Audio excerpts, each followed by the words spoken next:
Good morning, students. Today we will study the topic basic life processes. Subject is human anatomy and physiology. Subtopics which we are going to cover in this topic includes all the basic life processes like nutrition, metabolism, response to stimuli, movement, growth and reproduction, respiration, excretion and differentiation. Now, we will start from the topic basic life processes and then we will study each basic life process in detail. Now, basic life process maintain body functions and are necessary for the survival of organism. किसी भी जीव को जीवित रहने के लिए उसके लिए बेसिक लाइफ प्रोसेसेस मेंटेन करना बहुत इंपॉर्टेंट है. जैसे कि वो बेसिक लाइफ प्रोसेस जैसे कि nutrition, metabolism, response to stimuli, movement, excretion, respiration, differentiation, ये बेसिक लाइफ प्रोसेसेस हमारे शरीर को जीवित रखती हैं. अगर ये बेसिक लाइफ प्रोसेस हमारे शरीर में नहीं होंगी या हमारा शरीर इनको फॉलो नहीं करेगा तो फिर हमारी डेथ हो जाएगी. ये बेसिक लाइफ प्रोसेस जैसे कि nutrition, metabolism, response to stimuli, movement, growth and reproduction, respiration, excretion, differentiation. कभी कभी 2 मार्क्स के क्वेश्चन में पूछ लेते हैं कि right different basic life processes, then you have to name the different life processes like nutrition, metabolism, response to stimuli, movement, growth and reproduction, respiration, excretion and differentiation. Now first of all we will study about the nutrition. Nutrition is the process of obtaining and consuming food by the living organism.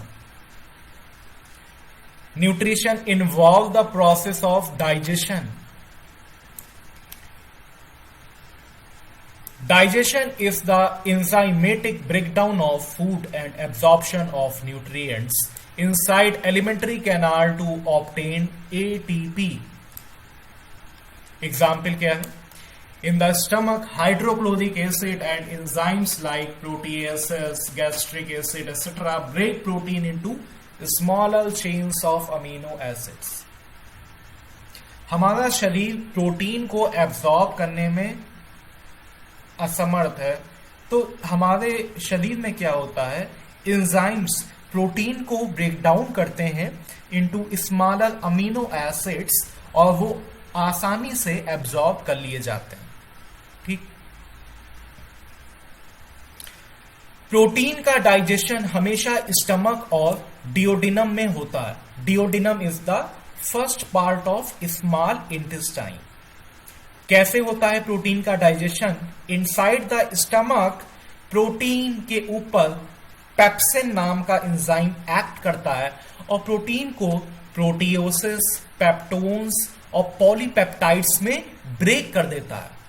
ये प्रोटियोसिस, peptones और polypeptides के ऊपर कई सारे hydrolytic enzymes जैसे कि trypsin, chymotrypsin, carboxypeptidase और प्रोइलास्टेज act करते हैं और इन्हें फर्दर छोटे प्रोटीन मॉलिक्यूल पार्टिकल्स में ब्रेक करते हैं जिन्हें पॉलीपेप्टाइड्स और अमीनो एसिड्स कहते हैं.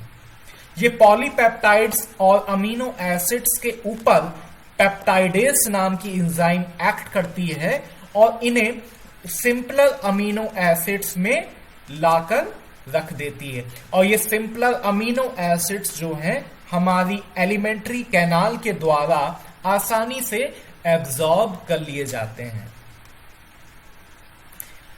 प्रोटीन का डाइजेशन हमेशा स्टमक और डिओडिनम में ही होता है.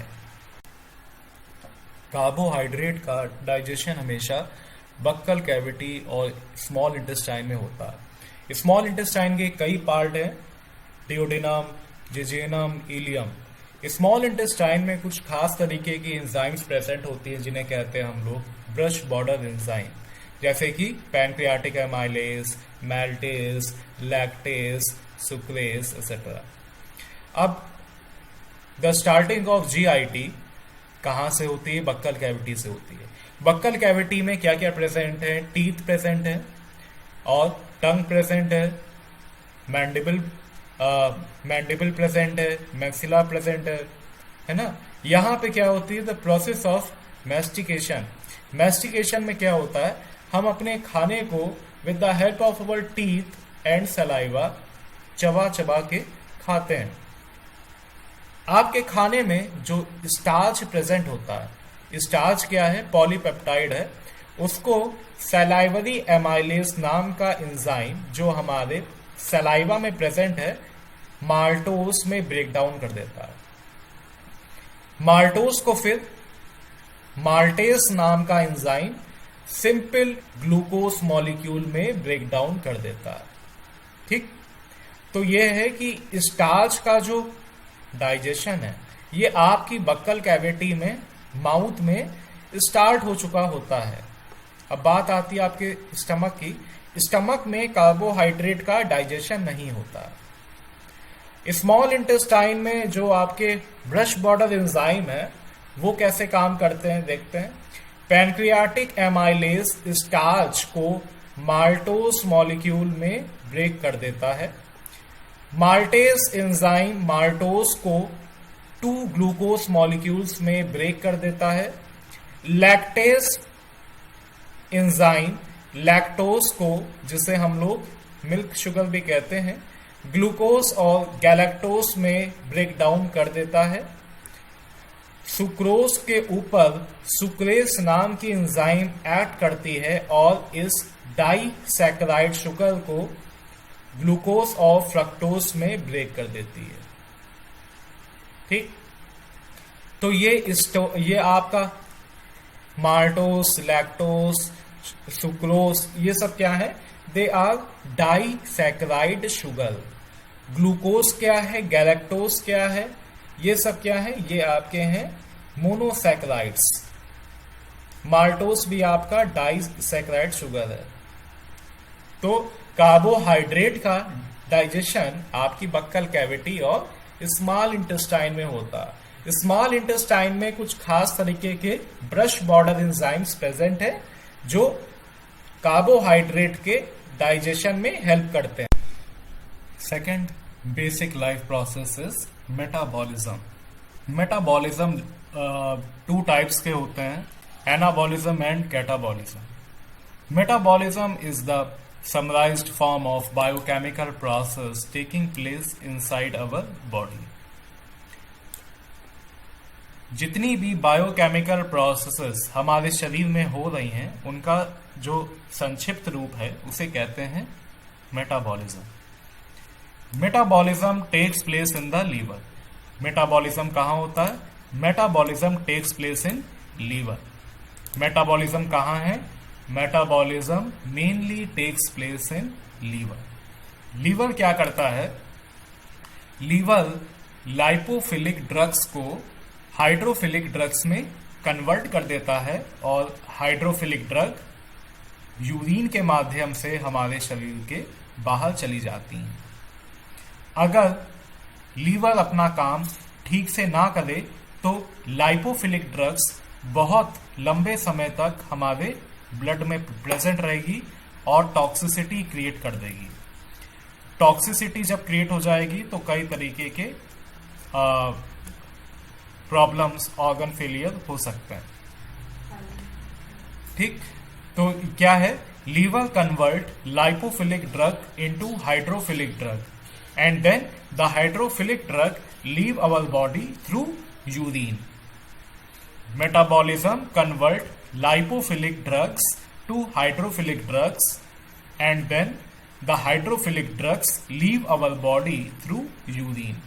अगर लीवर अपना काम ठीक से नहीं करेगा तो ब्लड की में टॉक्सिसिटी हो जाएगी।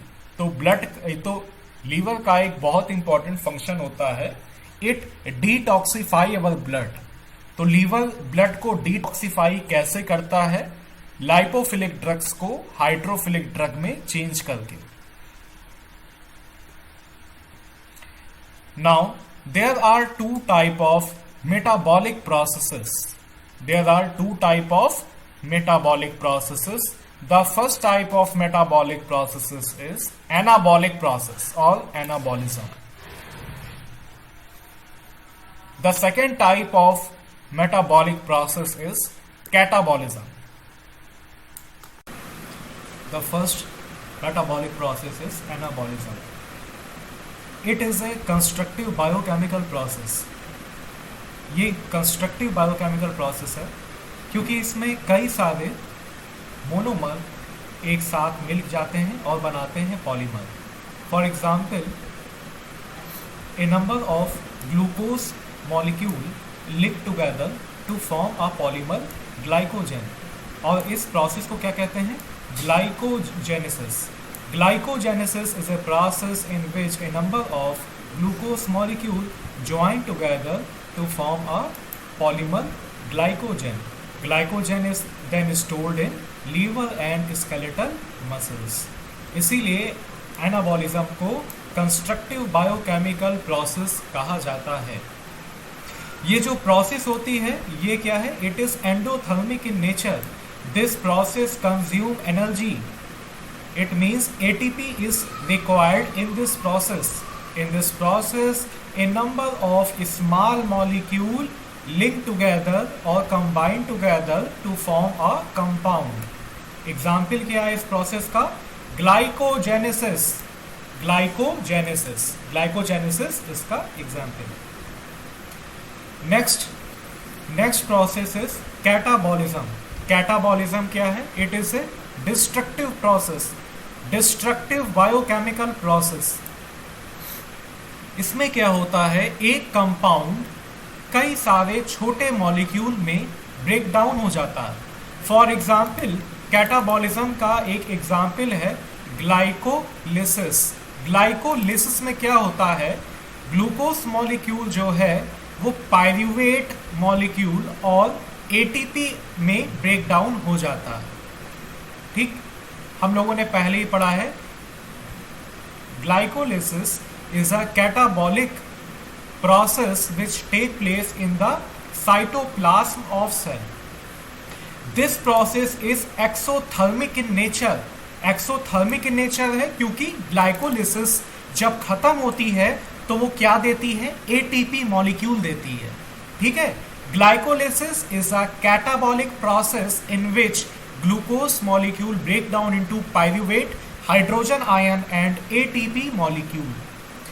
तो अब क्या है? कैटाबॉलिज्म क्या चीज है? Catabolism involve the break down of polymer into simple monomer. ठीक है. जैसे कि एक और एग्जांपल है the break down of glycogen into glucose molecule. Example इसका क्या है? ये जो प्रोसेस होती है इसे कहते हैं ग्लाइकोजेनोलिसिस. लिसिस का मतलब होता है ब्रेक डाउन. किसका ब्रेक डाउन? ग्लाइकोजन का break down. The break down of glycogen into small glucose monomer is called glycogenolysis. The process of catabolism is opposite of anabolism. ये इसका एग्जाम्पल है. ये डायग्राम आप लोग एनाबॉलिज्म का और कैटाबॉलिज्म का देखिए तो आपको समझ में आ जाएगा.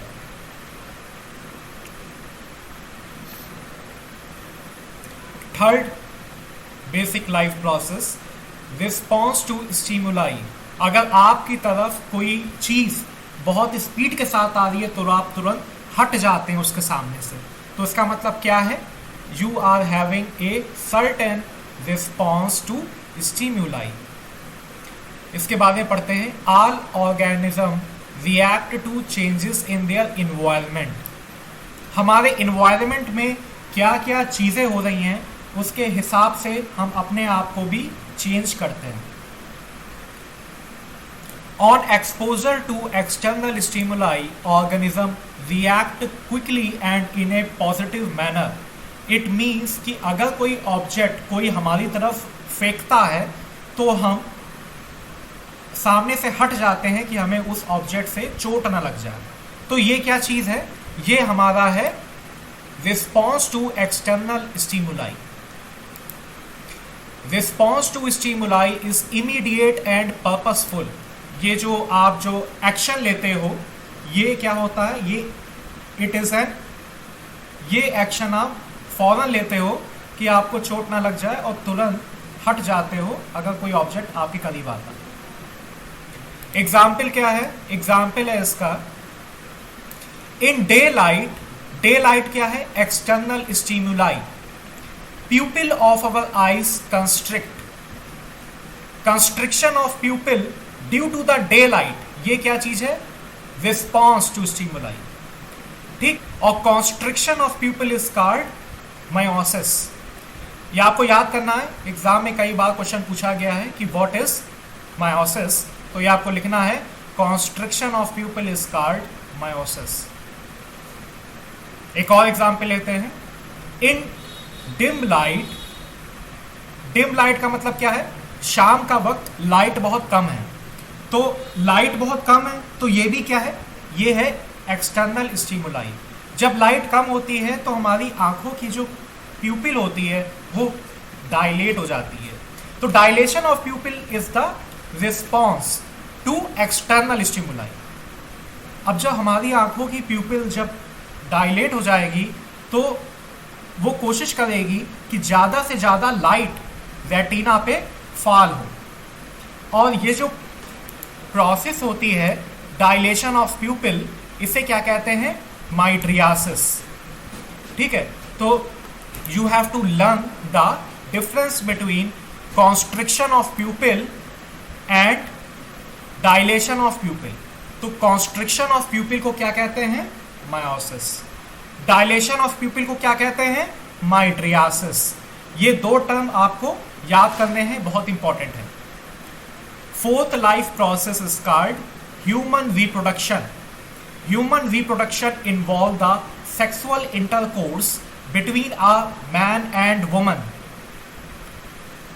Human reproduction involved the process of fertilization in which female ovum is fertilized by male sperm।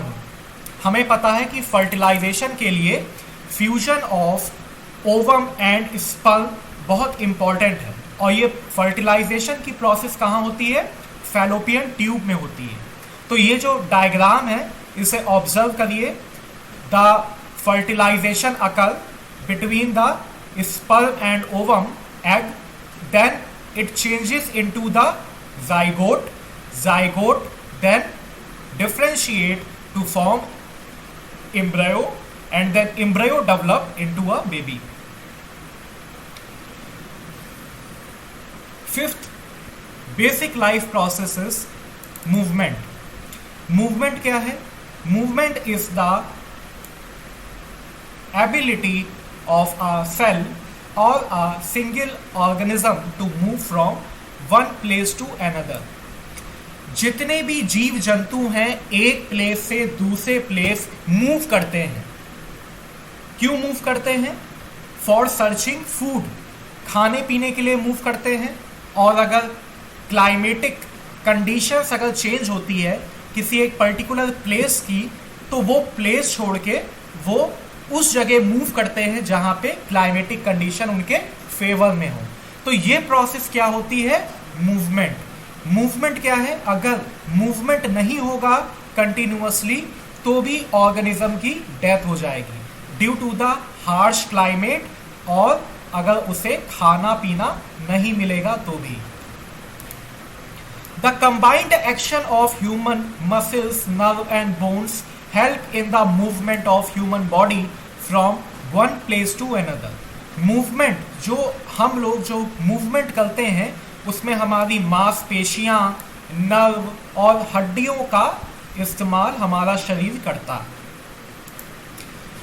कुछ ऐसे भी मूवमेंट होते हैं जो हमारे शरीर के अंदर होते हैं, जैसे कि peristalsis, diapedesis, active transport, passive transport, exocytosis, endocytosis, diffusion.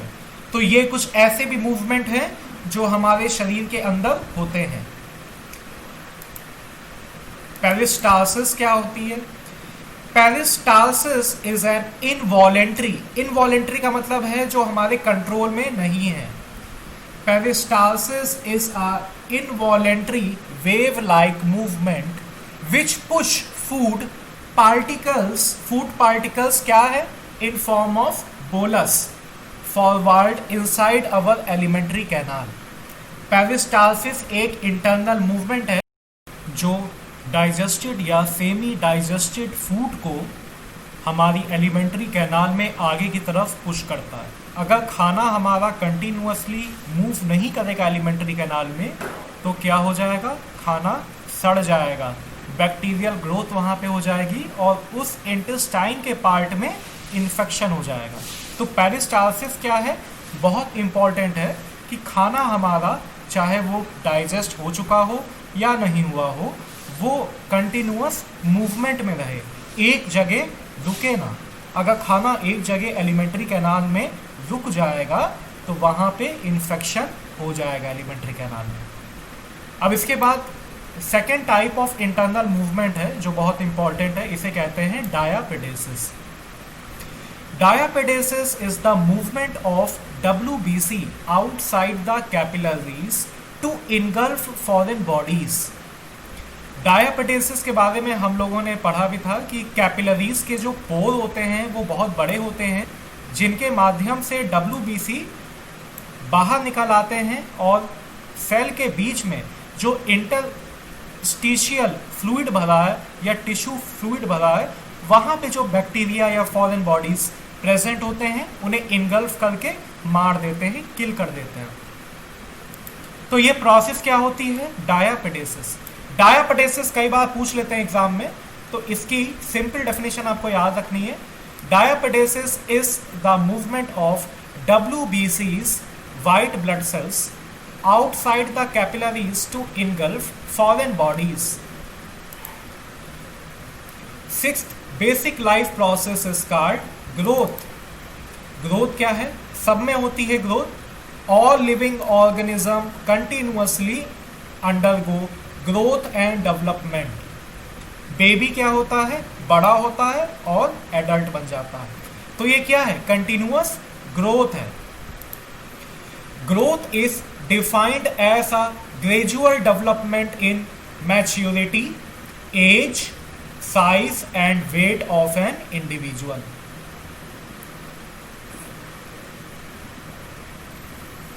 Seventh basic life process is called respiration.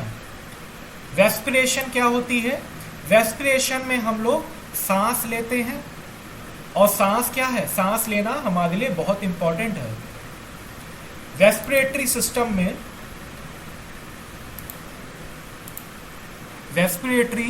System में जो ऑर्गन्स आते हैं उनमें क्या क्या है, ट्रैकिया, लंग्स, डायफ्राम, ये सब आते हैं. ठीक, मैंने आपको पहले बताया था कि हमारी ह्यूमन बॉडी में 11 ऑर्गन सिस्टम प्रेजेंट है. उन्हीं में से एक ऑर्गन सिस्टम है रेस्पिरेटरी सिस्टम, जो रेस्पिरेशन प्रोसेस में हेल्प करता है. रेस्पिरेशन प्रोसेस में क्या होता है, respiration process involve the inflow of oxygen inside our lungs and outflow of carbon dioxide from our lungs. मतलब ऑक्सीजन को हम अपने फेफड़ों के अंदर लेते हैं और कार्बन डाइऑक्साइड को हम अपने फेफड़ों से बाहर निकालते हैं. आई होप अगर 2 मार्क्स के क्वेश्चन में रेस्पिरेशन की डेफिनेशन आती है तो ये आप याद करके लिख पाओगे. 8th life process is called differentiation. Differentiation क्या होता है, in the uterus of pregnant woman 36 week तक एम्ब्रियोनिक डेवलपमेंट होता है. तो एम्ब्रियोनिक डेवलपमेंट के दौरान क्या होता है, स्टेम सेल, जो ये एम्ब्रियोनिक स्टेम सेल होती हैं वो क्या करती हैं, डिफरेंशिएट करती हैं, सेल डिवीजन शो करती हैं और कई ऑर्गन्स की फॉर्मेशन करती हैं, जैसे कि liver, kidney, etcetera and etcetera. तो ये जो प्रोसेस है इसे कहते हैं हम लोग embryonic differentiation. Embryonic differentiation is the process in which embryonic cell undergo cell division and form different tissue structures. Example क्या है? vital organs during embryonic development. ठीक, तो आपको क्या लिखना है? embryonic differentiation is the process in which embryonic cell undergo cell division and form different tissue structures during embryonic development. ठीक है, तो ये आपको अच्छे से याद करना है. 9th basic life process is called excretion. Excretion कौन करता है? मैंने आपको बताया था कि हमारे शरीर में 11 ऑर्गन सिस्टम्स प्रेजेंट है. उनमें से एक ऑर्गन सिस्टम होता है हमारा एक्सक्रीटरी सिस्टम, जिसमें आपका आता है किडनी, यूरिनरी ब्लैडर एक्सेट्रा.